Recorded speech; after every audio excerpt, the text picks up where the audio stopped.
So, here we are, mere weeks away from the dawn of the new Judeo-Christian millennium. While factions from every corner of the fringe are running around espousing their prophecies of impending Armageddon, imminent rapture, or alien invasion, the institutional powers of the world are gearing up for the further consolidation of capital, wealth, and power.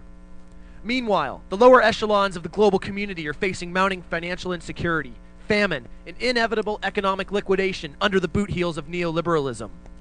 If contemporary patterns are allowed to progress, our generation will be fortunate enough to bear witness as the last of our forests are leveled, war, famine, and genocide encouraged on every continent, and the economic wealth of the world will continue its desiccating trickle upwards into the corporate reservoir. In a nutshell, we are standing before a massive precipice of destruction and getting a fat kick from behind.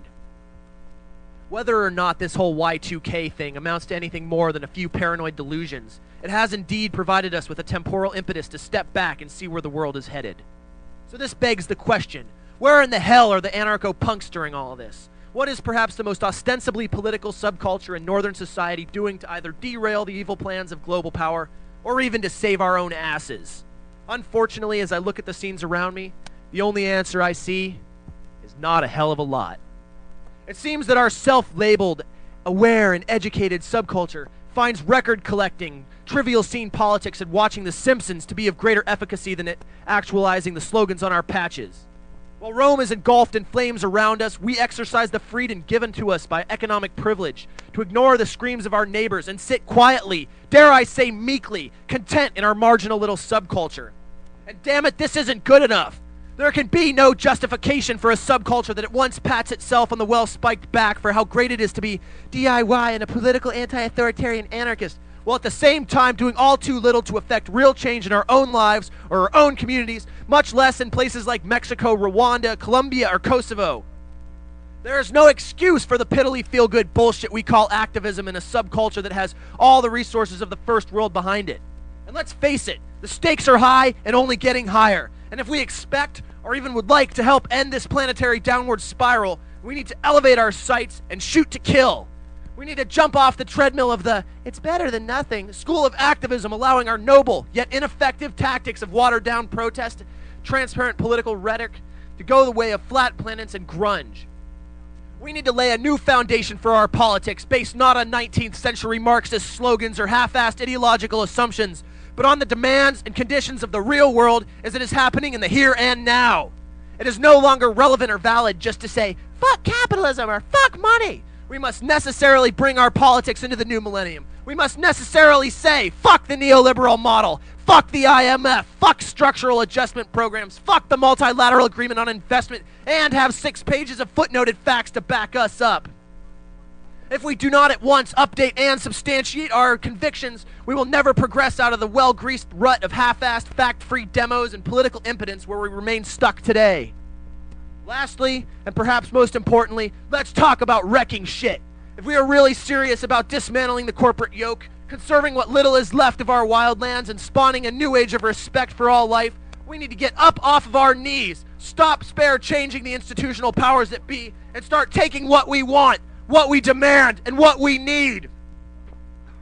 It is high time that we as a subculture, we as a community, and we as a people cease the pathetic trend of begging, complaining, and excuse-mongering against what is wrong, and start taking control ourselves.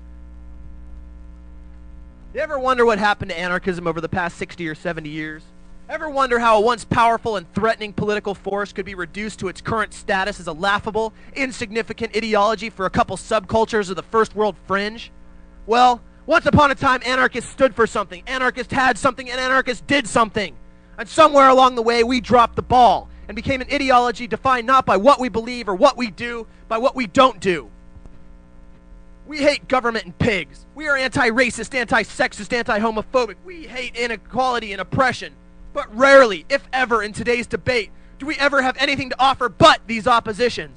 And let's face it, being an anti-racist doesn't feed a hungry baby. Being anti-homophobic doesn't put that Iraqi child's legs back on. And being anti-authoritarian doesn't save that last ecosystem from being turned into toilet paper. Unless we take our antipathy and use it not as a tool to complain, but as a tool to create. Malcolm X once wrote that the most effective way to bring down states and effect change was to create a better alternative that could make its oppressive predecessor obsolete. And damn it, if we want to have any hope of bringing down the United States and all of its nasty isms, we need to get to work making better structures, better institutions, and better communities. It is time to stop being perpetually reactive to the world around us, and time to start changing the world through our own action. Yeah, I know this sounds ridiculous, but think about it.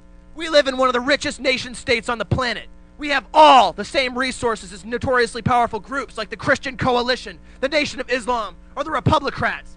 We just choose to ignore them, where they choose to use them to their own benefit.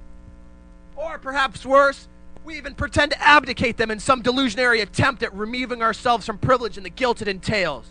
Ask yourself this: what is better for the earth? What is better for the poor? And what is better for the future victims of genocide? Us pretending to be poor and remaining powerless vicarious victims? Or standing up with your friends, your families, and your communities, pooling your ample resources and getting to work changing this fucked up world?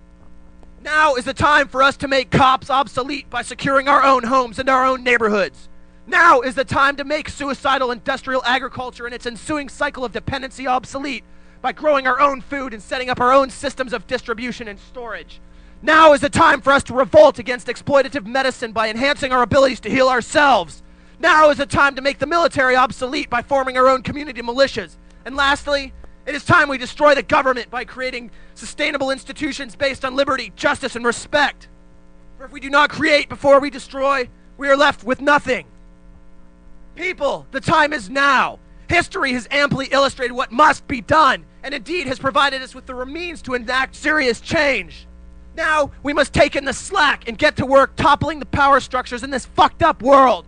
No more slogans, no more excuses, no more blinding our eyes and baring our asses to the world. We have the power, we have the resources, we have the energy. Let's get together and wreck shit.